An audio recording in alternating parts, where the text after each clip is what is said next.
Right, never seen the point of unboxing videos really, but I just thought I'd start this one off with the parcel that's arrived today. It's a bit of a gamble, this one. It's an eBay purchase. I was looking for a quality receiver, channel covers receiver, something along the lines of an NRD perhaps, something like that, NRD 525 or something similar. And this came up, so I'll come back a bit later and we'll see what's in the box. But as I say, it's a little bit of a gamble, this one, and explain a little bit more about why that is later. Cheers for now. Okay then, this is what was in the box. You can see it there. It's a Drake receiver, Drake R8A, R8B, sorry, there you are, which is the last shortwave receiver that Drake made. I think they made them up to the early 2000s. Now this one's been advertised at it was on eBay a fair bit cheaper than you might think for one of these receivers. A real top-end receiver in its day.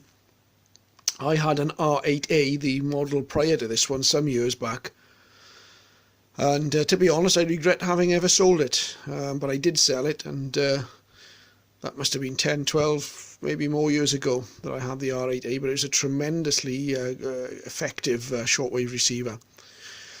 As I say, this one was advertised with a fault, which obviously led to it going a bit less than you might think one of these would go for on eBay.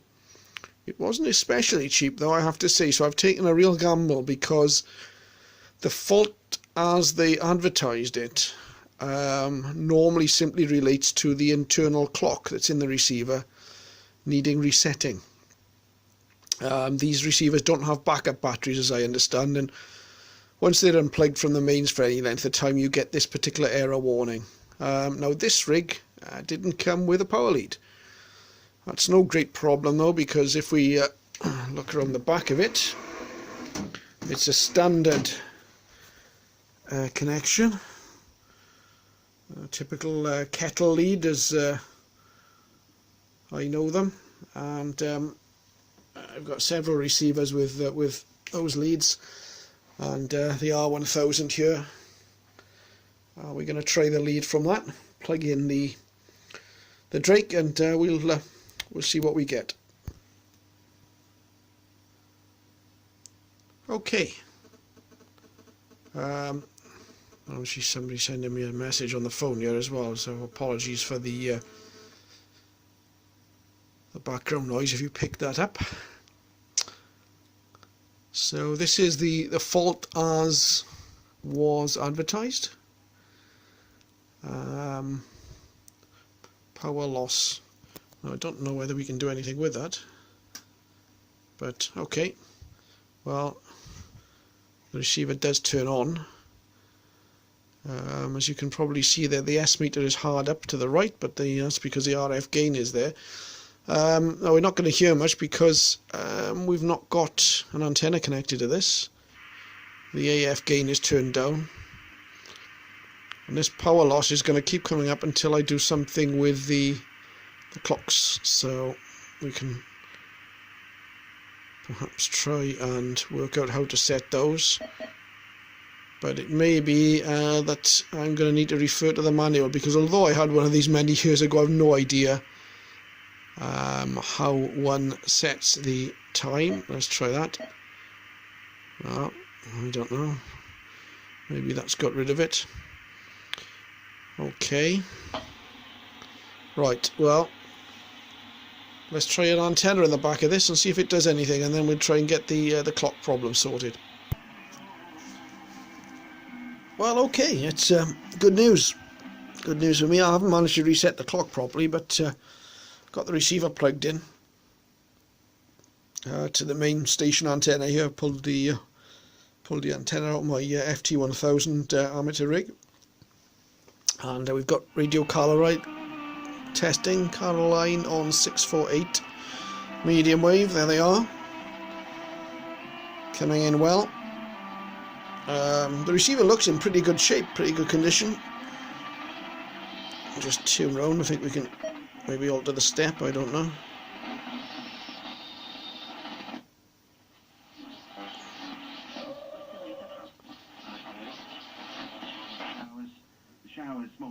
There we are, we've got a strong signal there, local medium wave signal.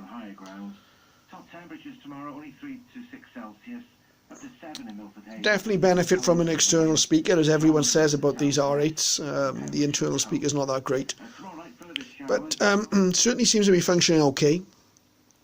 I'll show you a bit more of it later on in action when I've got it properly set up in the shack. I need to find a space for it. As you can see, at a little bit short of space here, and the receivers outnumber the transceivers in the shack too, which is just the way it is. So we'll do a little bit more with this and maybe see how it compares to my favourite receiver, the R70 there, and also the R5000, which is a very, very good receiver.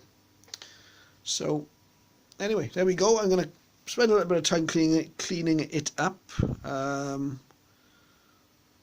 It's not in too bad. I thought it would be a lot worse than this, to be honest, from the pictures I saw on eBay. But it'll have a little once over with the cleaning cloth and try and get this tuning knob. It's a little bit mucky, but it's not too bad. Try and get it spruced up a little bit, and then we'll see a bit more of it in action. So quite happy so far with what I paid for the receiver. It's quite a bit less than I'd have to pay for something like an NRD 525 or even a 535, which were the sets I was looking out for. And having had the R8A and knowing what a superb receiver it was, I couldn't resist this. And it looks like we've done okay. So we'll be back with a little bit more of an update on this hopefully quite soon. But I just thought I'd show you that's my latest addition to the shack, the Drake R8B.